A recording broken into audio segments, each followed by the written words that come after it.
Matthew 26:51-75. 51. With that, one of Jesus' companions reached for his sword, drew it out, and struck the servant of the high priest, cutting off his ear. "To put your sword back in its place," Jesus said to him, "for all who draw the sword will die by the sword." Do you think I cannot call on my Father, and he will at once put at my disposal more than 12 legions of angels? 54. But how then would the scriptures be fulfilled that say it must happen in this way? 55.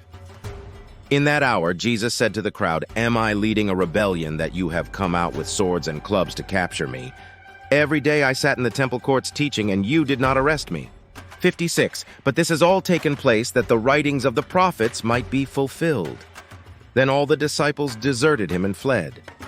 Jesus before the Sanhedrin. 7. Those who had arrested Jesus took him to Caiaphas the high priest, where the teachers of the law and the elders had assembled.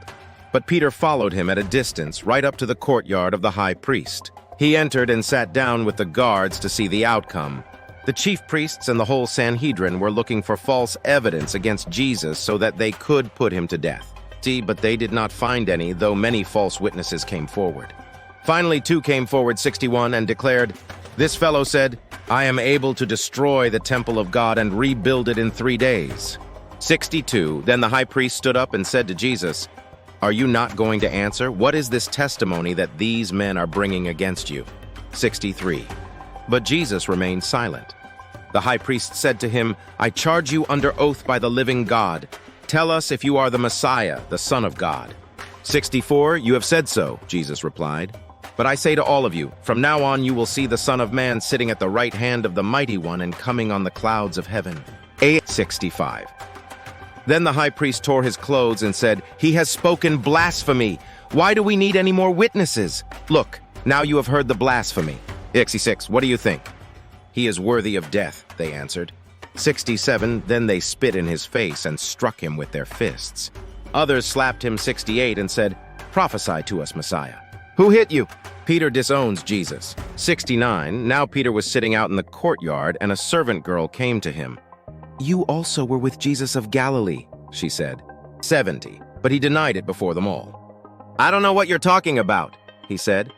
Chun. Then he went out to the gateway, where another servant girl saw him and said to the people there, "This fellow was with Jesus of Nazareth."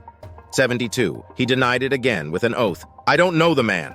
3. After a little while, those standing there went up to Peter and said, "Surely you are one of them. Your accent gives you away." Then he began to call down curses, and he swore to them, "I don't know the man." Immediately a rooster crowed. 5. Then Peter remembered the word Jesus had spoken, "Before the rooster crows, you will disown me 3 times." And he went outside and wept bitterly.